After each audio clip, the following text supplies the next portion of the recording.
salah satu yang dikhawatirkan oleh Rasulullah sallallahu alaihi wasallam. Apa kata Rasulullah? Aku sangat khawatir terhadap umatku di akhir zaman. Mereka akan mengidap penyakit, yaitu disebut dengan dhaful iman, lemahnya iman. Dari iman yang lemah, dia akan mudah meninggalkan kebaikan-kebaikan yang diperintahkan oleh Allah. Dari iman yang lemah, syaitan sangat mudah merayu, membujuk dan mengajaknya kepada kesesatan. Sebagaimana Allah jelaskan kita di dalam Al-Quran surah A'udzubillahi minasyaitonir rajim. Ya ayyuhalladzina amanu, wahai orang-orang yang beriman, la tattabi'u khutuwatis syaitan, janganlah kalian mengikuti langkah-langkah syaitan. Wa may yattabi' khutuwatis syaitan, siapa yang mengikuti langkah-langkah syaitan, fa innahu, maka sesungguhnya syaitan ya'muru bil fahsya'i wal munkar, menyuruhmu untuk berbuat keji dan mungkar. Walaula fadlullahi alaikum wa rahmatuhu, kalaulah bukan karunia dan rahmat dari Allah yang Allah berikan kepadamu, ma zaka minkum ahadin abada, tidak seorang pun di antara kita yang bersih, suci dari perbuatan dosa, keji dan mungkar. Walakinnallaha yuzakki may yasha, akan tetapi Allah menghendaki, mengingini agar kita itu bersih, suci dari perbuatan dosa, keji dan mungkar. May yasha, kepada siapa saja yang Dia kehendaki. Siapa mereka yang dikehendaki? Yaitu mereka yang menempuh, meniti jalan yang telah Allah berikan. Jalan di mana Allah telah memberikan karunia dan rahmatnya kepada hambanya. Apa jalannya? Ketika mereka melakukan dosa, mereka kembali menempuh jalan yang telah Allah berikan, yaitu yang disebut dengan taubat, kembali ke jalan yang benar. Wallahu sami'un alim, dan Allah mendengar apa yang kalian katakan, alim, dan mengetahui apa yang kalian lakukan. Waspada dengan bujuk rayu syaitan. Waspada dengan bujuk rayu syaitan.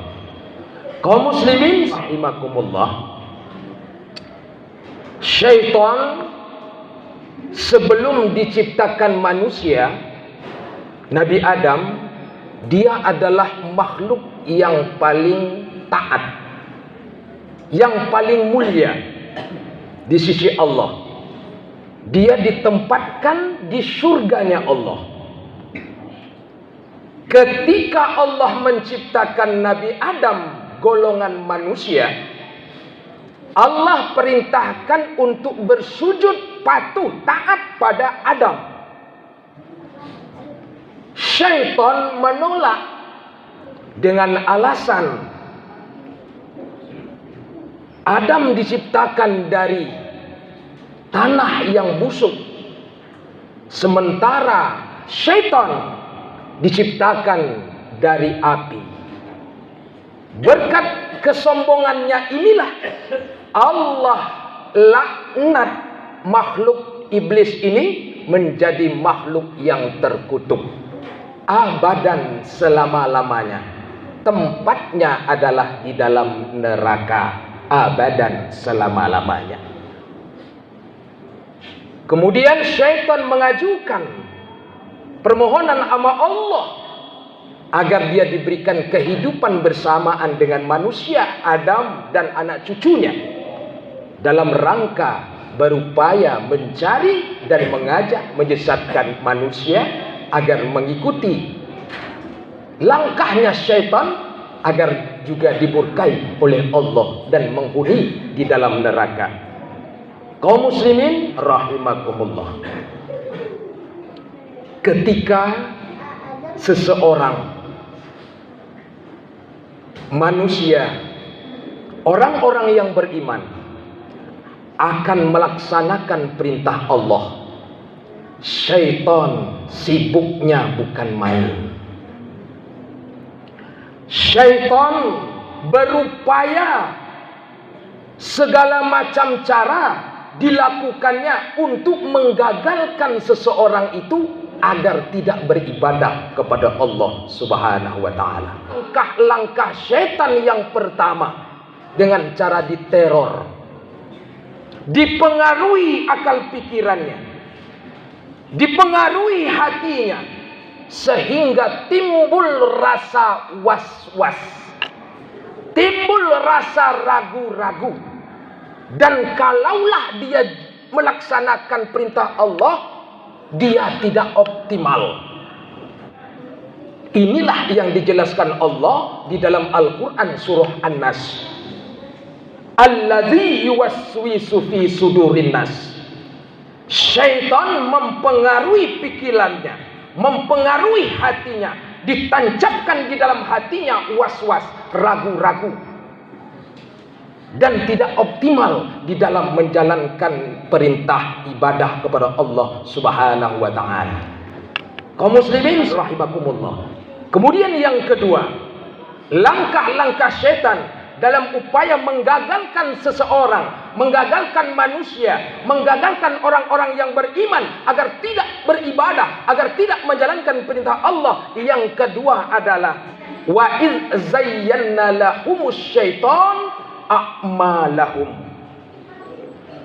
Syaitan menghiasi perbuatan-perbuatan dosa yang mereka lakukan itu terlihat indah dalam pandangannya.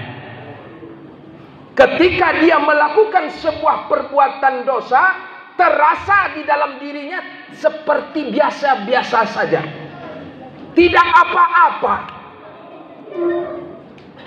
Tidak ada rasa bersalahnya di dalam hatinya.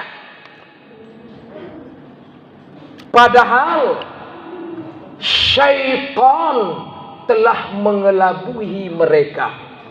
Dihiasinya perbuatan-perbuatan dosa itu, perbuatan-perbuatan buruk itu terlihat indah dalam pandangan manusia. Terlihat enak, terlihat asik, terlihat menyenangkan.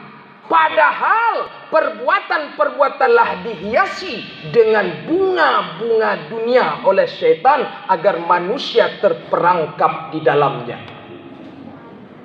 Meninggalkan ibadah adalah dosa. Korupsi adalah dosa. Pemakai narkoba adalah dosa. Mencuri adalah dosa. Berzina adalah dosa.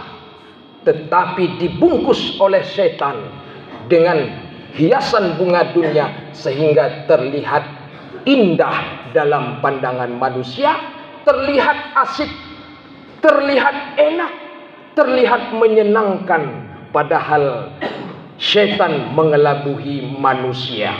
Kaum muslimin rahimakumullah. Oleh karena itu Allah ingatkan kita kembali di dalam Al-Quran. Wala tattabi'u khutuwati syaitan. Dan janganlah kalian mengikuti langkah-langkah syaitan. Innahu lakum aduwwum mubin. Sesungguhnya syaitan itu adalah musuh besar, musuh yang nyata bagimu. Kaum muslimin rahimakumullah. Dari ayat ini Allah memperingatkan dan mengajak kepada manusia, khususnya orang-orang yang beriman. Tantangan pertama, musuh pertama adalah syaitan. Jangan jadikan syaitan sebagai sahabatmu. Jangan jadikan syaitan sebagai kekasihmu. Jangan jadikan permainan-permainan syaitan menjadi permainanmu. Jangan jadikan syaitan menjadi pemimpinmu. Karena syaitan menghiasi, membungkus kebatilan, keburukan itu dengan bunga-bunga dunia sehingga terlihat indah dalam pandangan manusia. Padahal syaitan mengelabui mereka.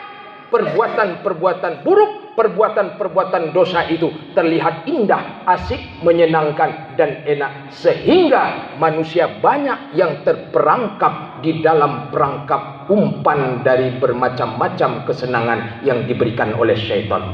Ini adalah tantangan kita di akhir zaman. Bahwasanya Rasulullah sangat khawatir terhadap umatnya di akhir zaman mengidap penyakit dha'ful iman, lemahnya iman. Dari iman yang lemah, dia akan mudah meninggalkan perintah-perintah Allah. Dari iman yang lemah, syaitan amat mudah menyesatkan, merayu, sehingga manusia terjerumus ke dalam lembah dosa, sehingga di akhir hayatnya penyesalan yang akan dia terima. Kaum muslimin rahimakumullah. Oleh karena itu, mari kita waspada dengan langkah bujuk rayu syaitan yang dapat menyesatkan, menghancurkan akidah kita, sehingga di akhir hayat kita termasuk orang-orang yang menyesal. Mudah-mudahan kita semua dapat mewaspadai dari perbuatan-perbuatan rayu bujuk setan yang akan menghancurkan akidah kita dan keluarga kita serta anak-anak kita. Mudah-mudahan kita semua terhindar dari bujuk rayu setan.